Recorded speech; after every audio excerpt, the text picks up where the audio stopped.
ఈ రోజు అంతర్జాతీయ మహిళా దినోత్సవం శుభ సందర్భంగా tiger charitable trust Panjala Suresh Goud ఆధ్వర్యంలో ఘనంగా నిర్వహించడం జరిగింది. ఈ కార్యక్రమానికి ముఖ్య అతిథులు గ్రామ పంచాయతీ మహిళా సిబ్బంది, మురికి కాలువలు తీసి చెత్త కుప్పలు ఎత్తే మహిళలు మరియు చిన్నపిల్లలకు సేవ చేసే ఆయమ్మలు, ఆసుపత్రులలో రోగులకు చేసే సేవ ఆయమ్మలు మరియు నర్సులు, అలాగే ఆశా వర్కర్లు, టీచర్లు వీరందరికీ ఘనంగా సన్మానం చేసి చిన్న స్థాయి ఉద్యోగులకు పట్టు చీరలు పంపిణీ చేశారు. ముఖ్య అతిథిగా ఈ కార్యక్రమంలో మాజీ సర్పంచ్ మల్లగారి భాగ్యలక్ష్మి శ్రీనివాస్ మరియు ఆర్యవేశ సంఘం యాదాద్రి జిల్లా అధ్యక్షులు మల్లగారి శ్రీనివాస్ మరియు టైగర్ చారిటబుల్ ట్రస్ట్ సభ్యులు పంజాల సదానంద గౌడ్ తదితరులు పాల్గొన్నారు.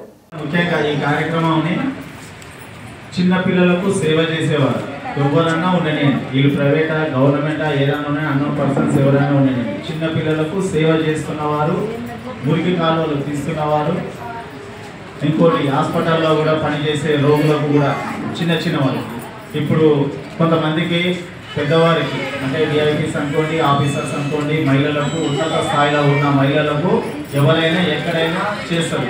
కానీ మా టైగర్ చారిటబుల్ ట్రస్ట్ వీళ్ళని మాత్రమే గుర్తించి వాళ్ళని వీళ్ళు సేవ చేసే కార్యక్రమాలు ఏవైతే వీళ్ళు సేవ చేసేవారు ఎవరైతే ఉన్నారో వాళ్ళని ఘనంగా సన్మానించాల్సిందిగా మా టైగర్ చారిటబుల్ ట్రస్ట్ నుంచి చేయదలిచాను.